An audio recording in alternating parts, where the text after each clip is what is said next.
गुरु पशु मानुष करे। सच्चे सदगुरु जो होते हैं पशु को मनुष्य बनाते हैं। चार काम उधर होते रहेगा। ऐसा नहीं दीक्षा ले लेंगे तो भोजन छोड़ देंगे, ऐसा होगा? या दीक्षा लेंगे तो सोना छूट जाएगा? उधर चार काम होते रहेगा, आहार निद्रा भय और मैथुन। लेकिन आप ध्यान करेंगे, सत्संग करेंगे, ये मनुष्य का काम है। सतगुरु पशु मानुष करे, मानुष थे सिद्ध हो, दादू सिद्ध से देवता और देव निरंजन हो। बाबा देवी साहब का बहुत शिष्य, लेकिन गुरु महाराज कैसा? जब गुरु महाराज पत्र लिखते थे बाबा देवी साहब को, तो उधर से जब बाबा देवी साहब पत्र लिखते थे तो पत्र में लिखते थे लाला दंडवत। शिष्य गुरु को प्रणाम करते हैं, यही ना? लेकिन गुरु जो है बाबा देवी साहब कहते थे लाला दंडवत। हाँ, आशीर्वाद दिया गुरु महाराज को, भले तुमको खाने का कमी हो, लेकिन इस महजब में तुमसे बढ़ कर के कोई नहीं होगा। और उनकी है ना आशीर्वाद लग गया इनको। नमो नमो सतगुरु नमो, जासम को न आन, आप परम पुरुषों ते अधिक गावे संत सुजान। आपको जो है परमात्म स्वरूप बना देंगे। अगर गुरु के आदेश को ठीक ठीक पालन करेंगे, जीवन में उतारेंगे, आपको क्या बना देंगे? परमात्म स्वरूप बना देंगे।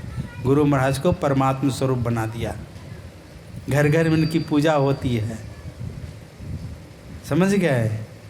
सत्संग मामूली बात नहीं है। बिनु सत्संग विवेक न होई, राम कृपा बिनु सुलभ न सोई। 9 बार आया धन धन धन। वह देश धन्य है जहाँ पर कि गंगा जी हों, और वो माता बहन धन्य है जो पातिव्रत धर्म का पालन करती है। वह धन्य धन्य है जो धन सत्कर्म में लगे, सत्संग में लगे, कीर्तन में लगे, है ना, भागवत कथा में लगे, दान में लगे। वह धन्य धन्य है। प्रथम गति है ना, धर्म में लगे। लक्ष्मी के सुत 4 है, हैं? लक्ष्मी के सुत 4 है। धर्म अग्नि निरप चोर, जेठे को माने नहीं, 3 मचावे शोर। अगर आपके पास में धन है तो पहले धर्म में कुछ खर्च कर दीजिए, तो आपका वो धन सुरक्षित रहेगा। अगर धर्म में खर्च नहीं करते हैं तो चोर चोरा लेगा, केस लग जाएगा, है ना, जल जाए, घर में आग लग जाएगा। लक्ष्मी के सुत 4 है। धर्म अग्नि निरप चोर, जेठे को माने नहीं, 3 मचावे शोर। धर्म में अगर खर्च कर देते हैं आपका धन सुरक्षित है, और धर्म में अगर खर्च नहीं करेंगे तो उधर तीनों शोर मचाएगा। समझ गए? चोरी कर लेगा, नहीं तो मुकदमा लग जाएगा, केस लग जाएगी, है ना, नहीं तो आग लग जाएगा। वह धन धन्य है जो प्रथम गति दान में लगे। वह समय धन्य है। कौन सा समय? जब सत्संग में हो, सत्संग में बैठे हों। अगर घर में रहते आप लोग तो क्या क्या करते?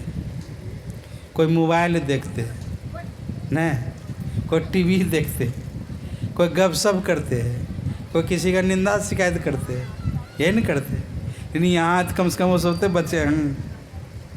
वह समय धन्य है जब सत्संग हो।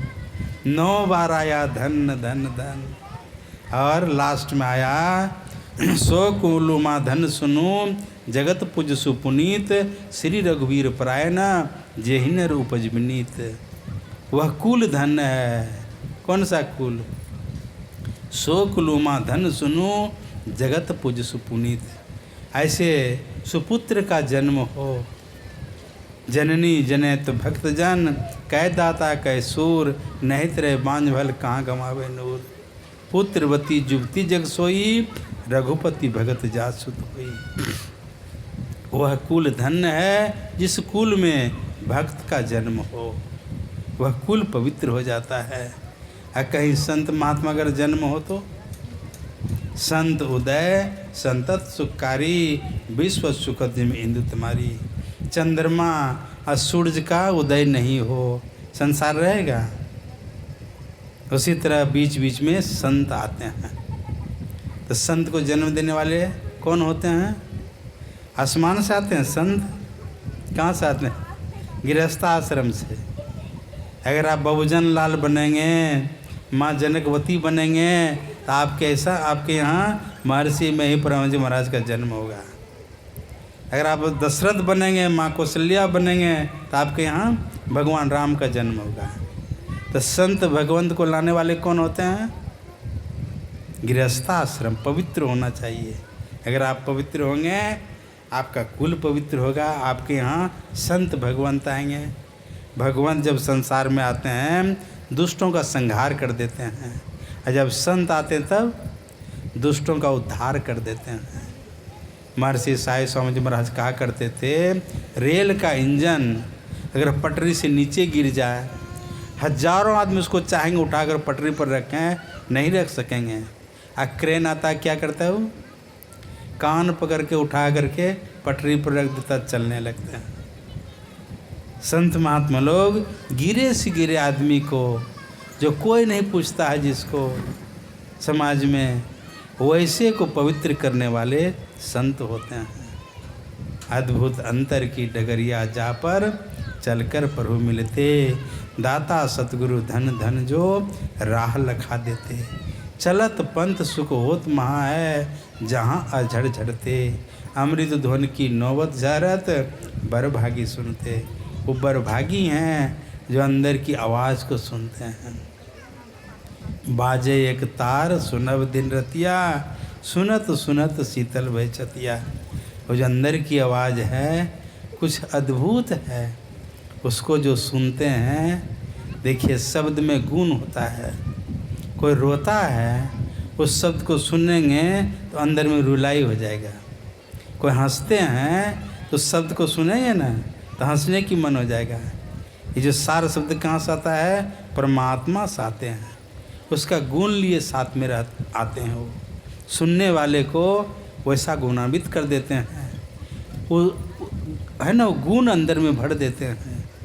ये सार शब्द की बात है। जो सार शब्द साधना करेंगे, परमात्मा का गुण आपके अंदर में आ जाएगा। इसके पहले हम मानस जप करें, मानस ध्यान करें, दृष्टि को साधन करें, और अंत में नादान संधान क्रिया करें। ये संत मत की साधना है।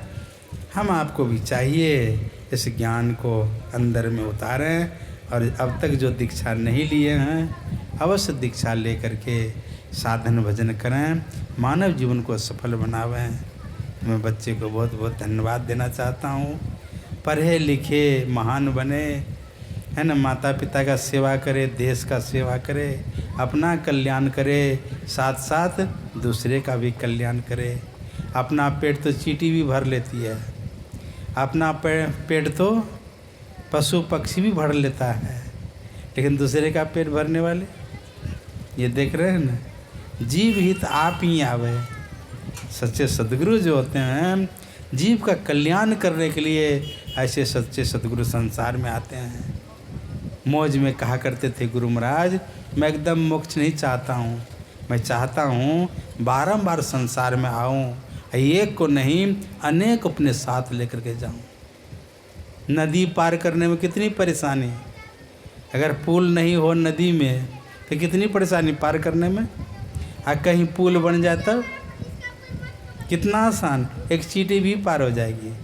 तो इसी तरह संत संसार में आते हैं, अंदर की रास्ता बतला करके जीवों का परम कल्याण करते हैं। इन्हीं शब्दों के साथ मैं अपनी वाणी में विराम देना चाहूँगा। बोलिए प्रेम से श्री सद्गुरु जय। सुबह से ही इंतज़ार, अब सत्संग होगा, अब सत्संग होगा। हम लोग सुबह ही पहुँच गए, समझ गए। सुबह से इंतज़ार होते होते, इसलिए हमारे छेदी बाबू सत्संगी नहीं है, राजेश बाबू सत्संगी नहीं है, तो घायल की गति घायल जानेंगे, समझ गए। तो लोग भी